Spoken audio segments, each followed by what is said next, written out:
Esiet sveicināti, dārgie futbola draugi, šajā lielajā ceturtdienā Eirokausu vakarā. Ļoti nozīmīgs vakars Latvijas klubu futbolam šajā kalendārajā gadā. Pirmajā mačā viesos Jabloņecā. Diemžēl daudz ūdens ir izliets, visa grīda pielieta un šodien pēc 0-2 viesos jāmēģina atspēlēties savās mājās mājīgajā LNK sporta parkā. Un, ja par pārējām divām spēlēm, tad arī, protams, laicīgi pabrīdināšu, ka uzreiz pēc šī mača esiet kopā ar mums, vai palieciet kopā ar mums ar TV4, bet Jablonec jau pirmā vārtu gūšanas iespēja pusātrajā uzbrukumā. Tālsitiens un izslēš. Nu kā tad tā? Rihards Matrevits kaut kur nenoķera kontaktu un turpinās likstas latviešu vārdsargiem. Manuprāt, nevainīgs sitiens no Riharda Sedlāčeka, tāds sitiens, kurš jebkuros apstākļos vārdsargiem ir jāņem, bet Matrevits šo darbiņu nepaveic. Trāpa pa bumbu, bet to bumbu pats ierēda savos vārtos. Biežāk ir situācijas, kad ir jāiespēlējas ar šiem uzbrucējiem.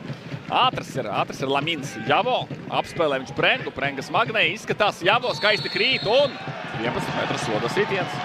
Tās var arī būt beigas RFS Eirokausu kampaņai. Prenga nospēlē šausmīgi vispirms 1-1 un ja vēl viņš aizķer pretinieku un izskatās pēc viņa sejas grimases, nav nekādas protesta pazīmes. Tāda kontakts ir bijis. Nevīla Sīta pārliecinoši realizē 2-0 un summā jau graujos 4-0 RFS uz dēļiem.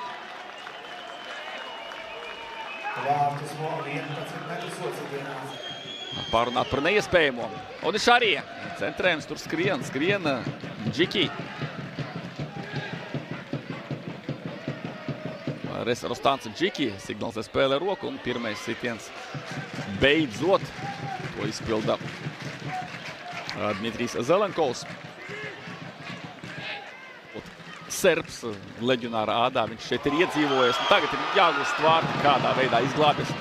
Pretinieks grūti saprast. Vēlreiz bumbu soda laukumā, vēlreiz uzspiež. Tagad jau standarta situācijas tiek liktas lietā. No otras puses stūra sitiens, kā negūst vārtus. Žiga Lipučeks sirsnīgi pārdzīvo. 26. 27. minūte Lipučeka sitiens. Zelenko centrējums un ir vārti. Skaisti! Vai tik te Žiga Lipučeks, kurš uzņem milzīgu tempu uz centru, jo tā ir tikai ceturdaļa no darbiņa, 25% no misijas paveikti. Jā, lai cik tas traki neizklausītos, vajag 4-2.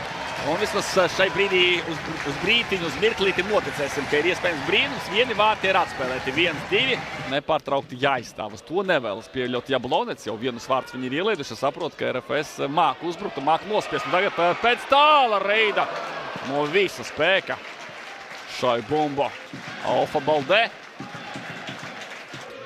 Pāriet RFS pusātrajā uzbrukumā. Odišārija spēcīgi kājās Ikauniekam, apzinoties, ka Jānis var to saņemt. Un patiešām Jānis atgriež bumbu atpakaļ Odišārijam. Odišārija veikli un puspiespēle, pussitiens. Tomēr tas noslēdzošais akords. Greiza nots. Lašam Odišārijam. Odišārija.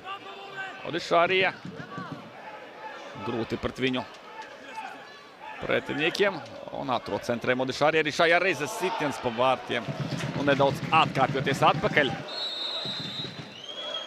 Flangā jātaisa vairākums. No vidus būs sarežģīti, tomēr mēģina. Ir vairāk vai mazāk. Wow! Nu žēl, ka Žigam Lipuščekam neizdevās pielāgoties bumbai. Iedomājieties, ja vēl vienus iesistu tieši Žiga. Negaidīja pretinieks no slovēņu ražana aizsarga, ka apstrādās bumbu. Nelaiž laukumā Darko Lemaičs treneris. Redz, ka spiediens ir nopietns. Arī Džiki savu darbiņu paveic. Ikaunieka labs centrējums. Sitiens pa vārtiem glābju. Hanušs vēl viena epizodē. Stefans Pāniņš ar galvu bīstami apdraudēja. Ikaunieks teicami iegrieza bumbu, teicami iecentrēja. Lai gan daudziem ir atmiņā iespiedies, protams, gan zaudējums Čehijā 0-2, gan arī 1-1 pret islandiešiem. Nu te jāspriekšā. Jānis Ikaunieks un vēlreiz ir iespēja. Jānis Ikaunieks no 2 metriem tūcīņā nepārspēja vārdsargu. Smaiņu nākušais Okeke. Uzdāvina bumbu Latvijas komandai. Un Svilpe tagad varēs arī veikt maiņas. Zeltana kartīte Filipovičam un viņam tā ir otrā. Mazākumā RFS iepriekšējā Čehijas čempionāta mačā Jablonets pretinieki pa 2 sarkanās nopelnīja pagūst. Jānis Hanušs vēl pēdējo reizi mačā ievadīt.